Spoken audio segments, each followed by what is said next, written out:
And as long as there's a clean enough light source, then I'm just loving it's like you got the stars above, and at the same time, you got a light show in the back. I'm just loving all of that. Good evening, y'all. So this here, one of the things I wanted to say is how well this video performs in low light. So a couple things I learned about low light mode is one, you don't get any picture profiles in low light.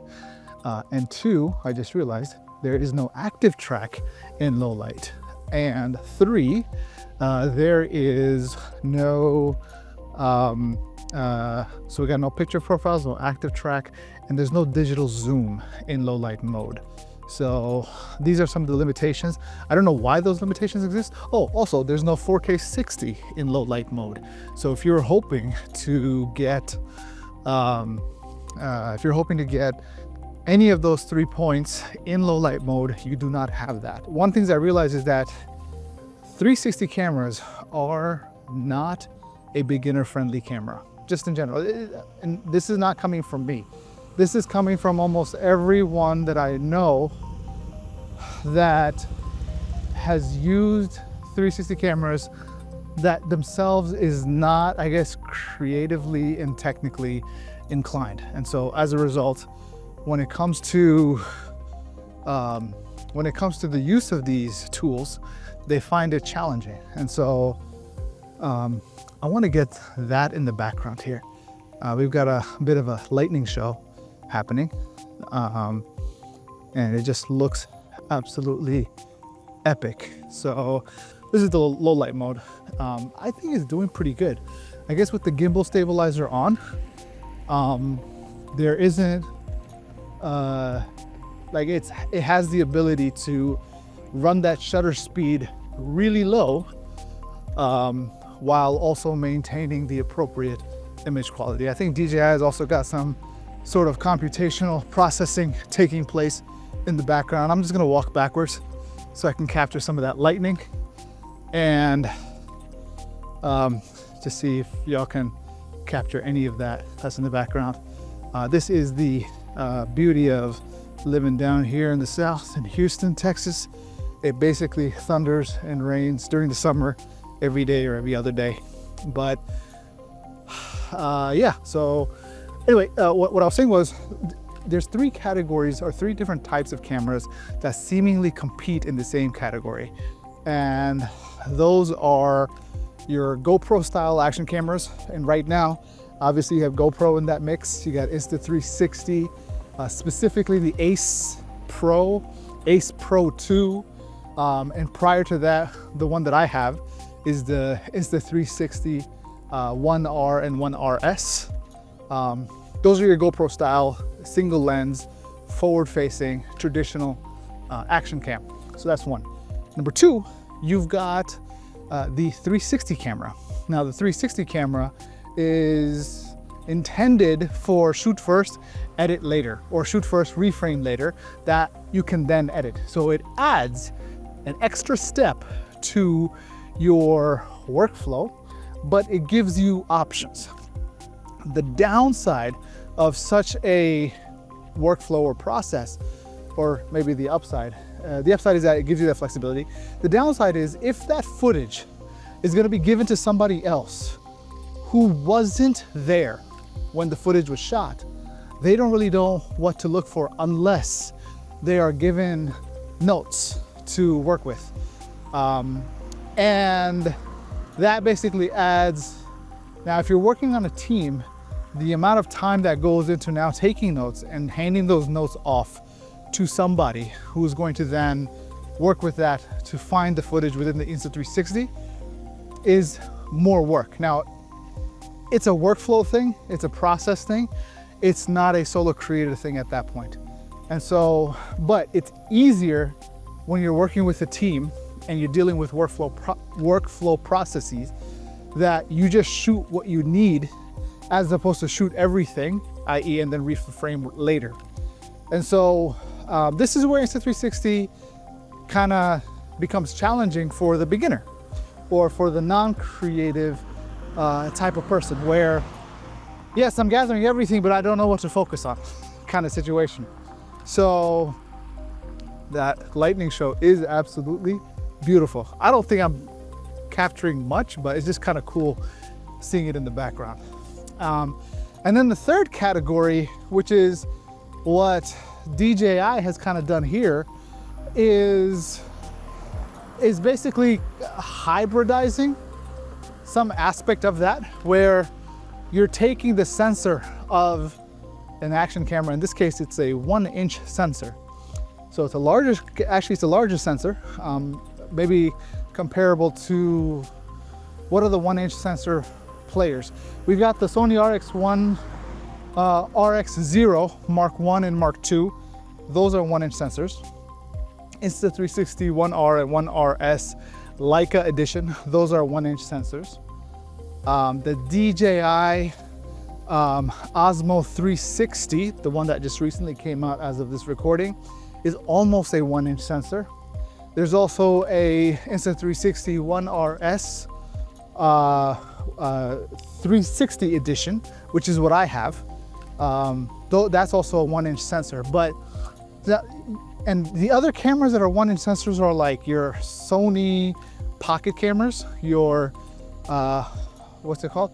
RX100, ZV1, ZV1 Mark II, ZV1F, your Canon G7X style of cameras.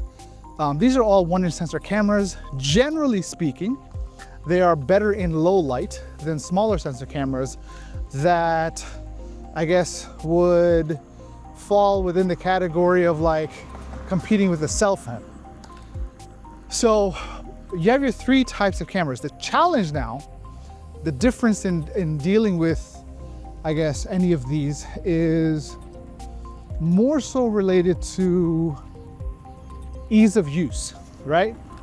How do I take what I shot, right, and get it out to the world as fast as possible?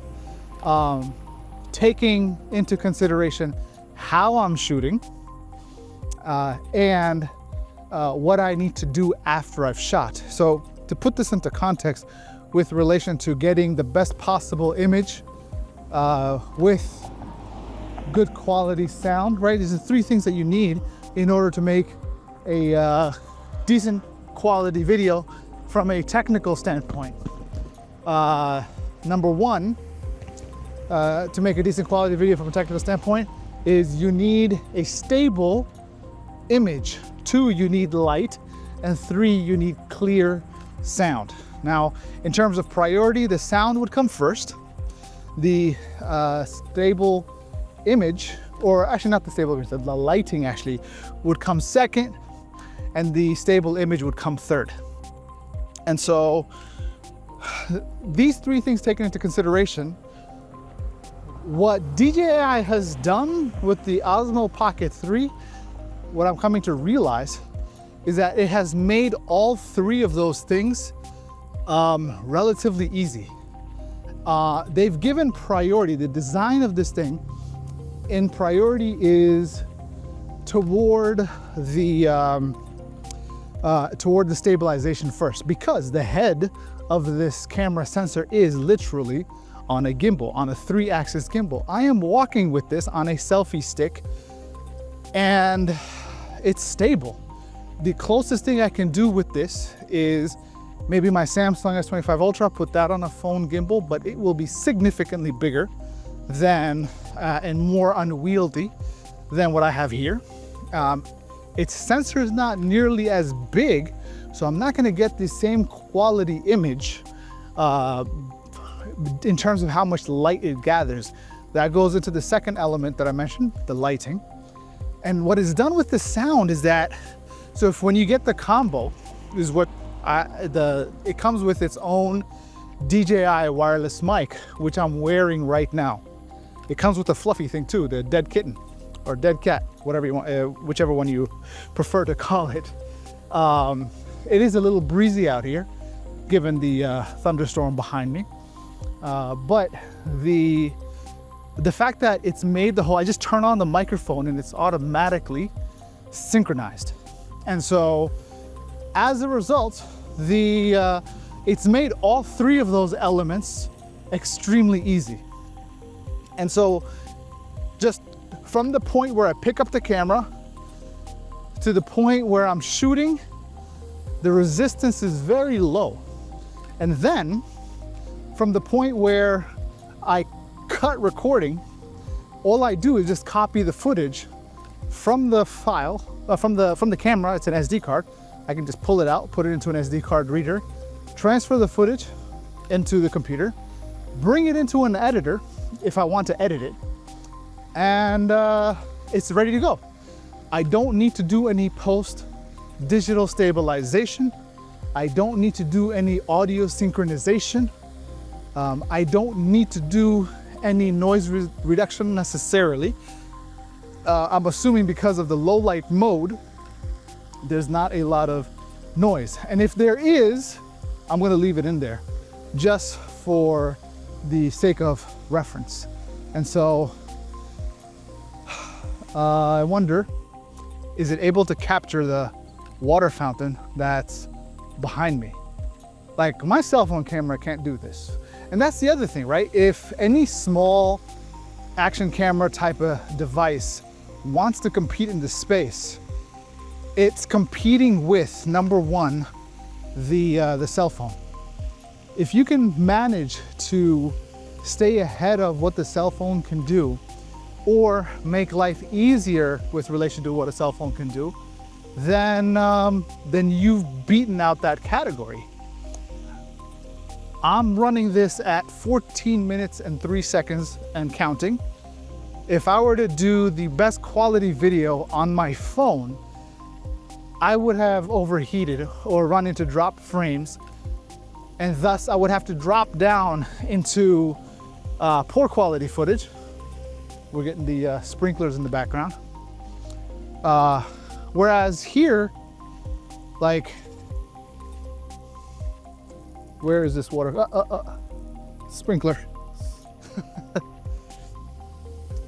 Like, I would not, like, it's just made all of that significantly easier, this whole process. And I think this is why it's one of those things where you have to try it in order to understand it with relation to why this camera has been getting the attention that it has. I think this is probably the creator's ideal starter camera, in the sense of, if you don't want to have to worry about lenses, focal lengths, technical aspects of recording audio, synchronizing, lighting. I mean, it always helps to learn those things, but the fact that this camera has already gotten a lot of that taken care of, like, I'm in pitch black. Like, obviously I'm dark, but the background is lit. And as long as there's a clean enough light source, then I'm just loving it's like you got the stars above, and at the same time, you got a light show in the back. I'm just loving all of that. But let me just go ahead and reframe. There we go. Trying to keep the lightning show in frame. But the fact that this camera has managed to keep all of that easy. Turn on the audio, it's synchronized. It's got a gimbal, it's stabilized. And it's got a 1-inch sensor and because of its stabilization, that kind of works in terms of light sensitivity. Those two work together, because if we're gonna get a little technical here, if you want to stabilize digitally, your shutter speed needs to be cranked up. In order to crank up the shutter speed and maintain a good quality image, you need more light. And so digital stabilization works great in a well-lit environment, daytime, outdoors, that kind of situation. It'll fail even in full frame sensor cameras. In this kind of environment, you cannot digitally stabilize effectively, except that you're going to be running the ISO up real high And when you do that, you're gonna get a lot more noise, and so therefore you're not getting a clean image. And so when it comes to low light stuff, you're then resorting to putting a big camera, relatively speaking, onto a gimbal. Might as well just run with what the Pocket 3 from DJI, the Osmo Pocket 3, is able to do right out of the box. And I'm appreciating this because for the longest time, because I've had GoPros, I've had Insta360s, and normally I'll put them on a gimbal. Now I've gone through a lot of gimbals, and they're great when they're on a gimbal, but even only recently have these manufacturers been good with putting in computational processing for low light and things like that. Only recently, with like Insta360, it was with the Insta360 Ace Pro and Ace Pro 2. With the DJI, it was the Action 5, and with I don't even know if GoPro has that yet, but it's something that only in the last year or so, or two, that technology has been made available. Whereas before, I've just been running with a gimbal. Now, putting an Ace Pro 2 or an Action 5 on a gimbal, will that give you, I believe that'll give you similar quality image to what you're seeing here. And so as a result, it's worth taking into consideration how this camera, if you just want to create without the technical fuss, I think this camera is going to be great for that. I'm impressed. I mean, I'm looking at this LCD screen and just point and shoot. And it works. So yeah, let me know if you have any questions down in the comments below. I'll see you soon, coming at you from Space City, aka Houston. Stay safe, y'all.